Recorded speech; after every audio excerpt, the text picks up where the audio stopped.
ស្ដីអ្នកទាំងអស់គ្នាថ្ងៃនេះខ្ញុំនាំអ្នកទាំងអស់គ្នាមើលទស្សនវិជ្ជាខ្លះនៃការកំសាន្តតាមមាត់ទន្លេដែល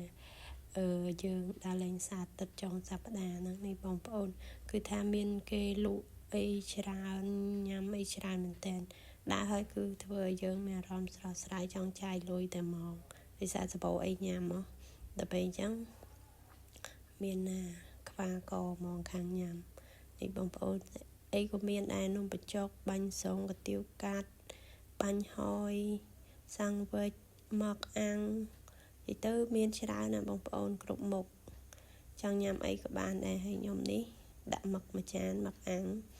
ញ៉ាំនិយាយពីថាខ្ញាយអូយឆ្ងាញ់ជាតិហ្មងតបពីញ៉ាំហើយយើងដើរមើលគេរាំលេងកំសាន្តអញ្ចឹងណាគឺថាស្វាយមែនតើឃើញបងប្អូនយើង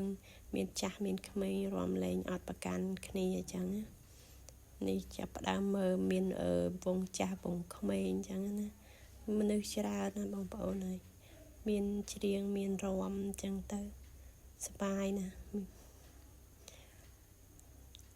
តបពីមើលគេច្រៀងរាំហើយយើងដើរទៅមុខមើលគេបន្តទៀតអញ្ចឹងទៅcon thở ngang về thương con đâm buồn bồn thương ôm từ miền tiếng ôi sky trong lòng tràn dài ôi rất bay nhanh sông khóc mà tim mình trên nó hồi đây ôi biết nói con thở thì hiền yêu tung lê và chậm con đây tên biết lô ơiនេះបន្ទាប់ពីយើងមើលគេរាំច្រៀងហើយគេមានលេងល្បែងកំសាន្តអញ្ចឹងណានេះមានលោតតែអំក្លេងទៅចានេះកន្លែងរាំវងទី2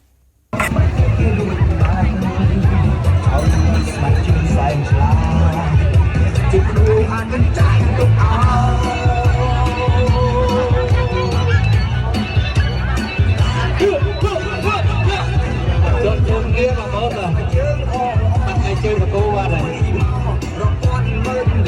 អ្នកខ្លះកាក់អរបងប្អូនមកបាត់ជើងរកសាថ្មីបាទឈិខាស្បែកជើងប្រុសខាស្បែកជើងស្រី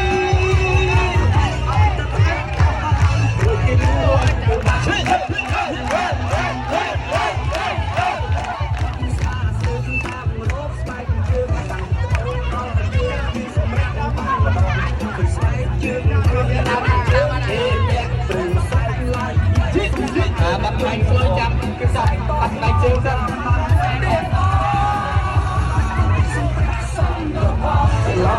ច្រឡំគ្នា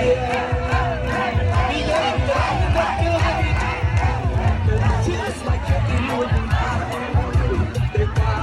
អូនដល់ជើងគឺស្បែកជើងអត់ទាន់មានតាណាបានទេវិញផងគេស្រែកតមក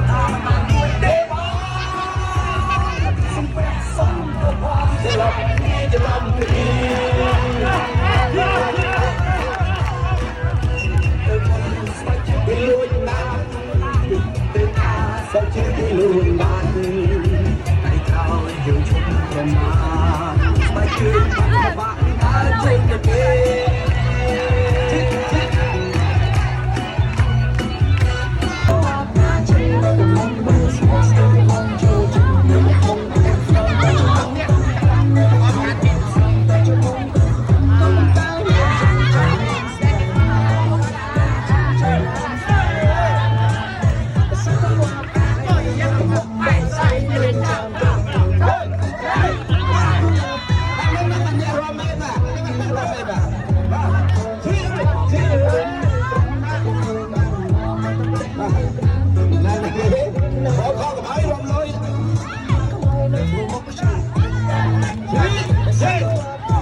ប់4-5 បទហើយយើងចាប់ផ្ដើមដើរត្រឡប់មកវិញឃើញថាបងប្អូនយើងនៅតែច្រើនឧបករណ៍ដដែល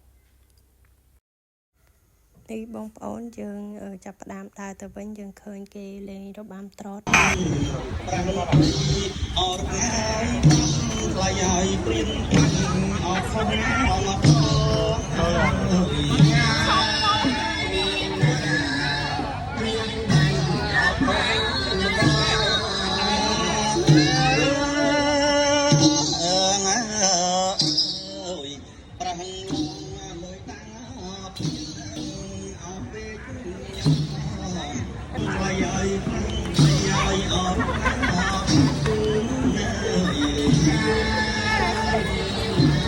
បន្ទាប់ពីយើងទស្សនាហើយយើងមកកន្លែងផ្ញើម៉ូតូទៅផ្ទះអរគុណបាយបាយ